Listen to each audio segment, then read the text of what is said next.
Buying a house is an exciting time, but sometimes people abandon reason in the face of a house that looks perfect on the surface. The beautiful face of your dream house might be hiding costly repairs and major issues, so it's important to take some time to look out for the potential issues.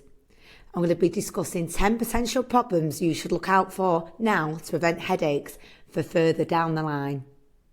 Space for growth. First and foremost, it's easy to overlook space issues when you fall in love with a home. However, you must consider whether the home has enough space for you and a growing family. Some newer homes may not have enough storage space, so it helps to figure out where you'll store things. How big are the built-in units? Is there a utility room? Is there a downstairs cloakroom? What does the storage space look like in each room?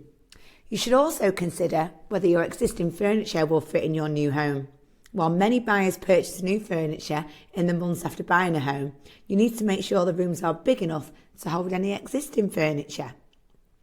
If your family is still growing, you should carefully consider whether your family has the space to grow in this home. Is there enough space if you have another child, if you have another two? Secondly, shared access and services. So, shared access like a driveway or shared services such as a septic tank should be carefully evaluated before you purchase a home. Even if you've met the neighbours and think sharing access and services won't be a problem now, what happens if they move and the new neighbours aren't as accommodating, or if you have a disagreement? Will bad neighbours have a major negative impact on your experience or make it difficult for you to sell? Check the land registry and make sure the share access or services is official and not just a gentleman's handshake between previous occupants. Thirdly, damp. Damp is often a sign of a bigger problem, like a leaky roof or plumbing problems. Sometimes it's easy to spot because of a mouldy smell, flaky plaster or watermarked interiors. However, signs of damp aren't always obvious. Some sellers repaint rooms to conceal damp, so it's important to be wary of freshly painted rooms with perfect paint. Take time to inspect the walls in built-in units. One couple was shopping for a home and didn't find signs of damp anywhere. During inspection, their surveyor found damp and developing mould in one of the bedroom wardrobes. Fourthly, we've got structural issues. Structural issues are often some of the more costly ones to fix.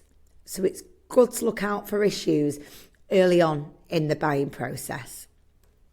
While some hairline cracks are normal, big cracks can be a sign of an even bigger problem. Examine around extensions in the building and bay windows, as these areas are particularly prone to cracks when structural issues exist. In general, any cracks more than a few feet long should be examined by your surveyor. If you can fit your finger in a crack, it's more likely to be a sign that there's a major structural problem. Your mortgage company will likely also require a structural report to confirm the condition of the property. Number 5, roof problems and leaks. A roof generally lasts up to about 20 years, so the age of your roof can play a major factor in unexpected expenses down the road. Even if there aren't any signs of any leaks, an old roof will probably need to be replaced within your first few years of living in a home. Ask the current owners when the roof was last replaced or any work that's been carried out in recent years. This gives you an idea of whether it's been well maintained or not. Check for any slip tiles or cracks, guttering and ridge seals to spot any potential issues. If the roof is flat or almost flat, then check for unsealed edges or cracks in the substrate, which may cause leaks, major water damage, both of which are costly repairs. Plumbing problems. You won't be able to spot most plumbing problems without an expert's opinion. However, you can run taps to make sure there's good water pressure and how long it takes for the water to heat. Take a moment to figure out if radiators work. Check if visible pipes are insulated. Flush toilets and check underneath the basins for any leaks at the joints. Older properties pre-1970 may have some lead piping. Therefore, you will need to get these replaced at some point. Old boilers may also need replacing, which can cost thousands of pounds. So get the seller to have a boiler service and inspection as part of the sales agreement, or get them to take out boiler indemnity insurance, which could cover you for any future issues with the boiler. Electrical problems. There are a variety of electrical problems that plague homes and lead to costly repairs. Make sure the house has enough power points for your needs.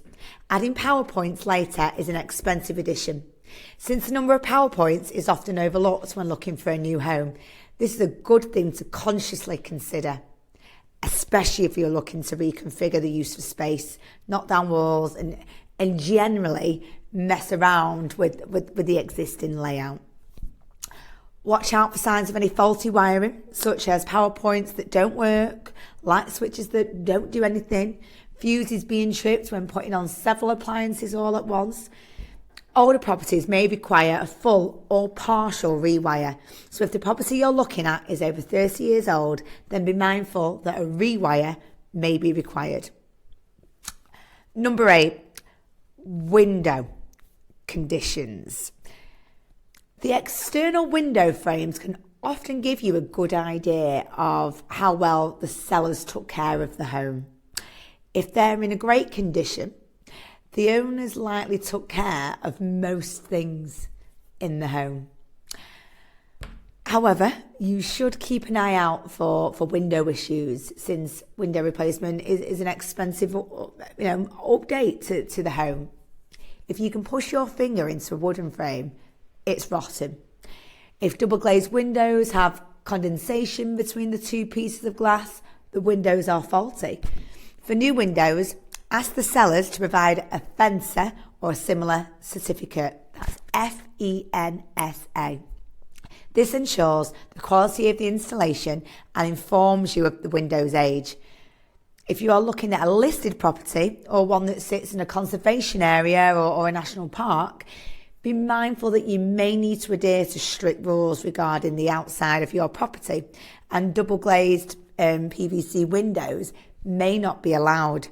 This means that hardwood is likely the material of choice and will require regular upkeep. Attic conditions. Even if you don't plan to use the attic or the loft, you shouldn't ignore its condition. Is it easy to access? Can it be used for storage space? Could you convert it into a bedroom later on in life? One of the most important things to look for in an attic is how well it's insulated.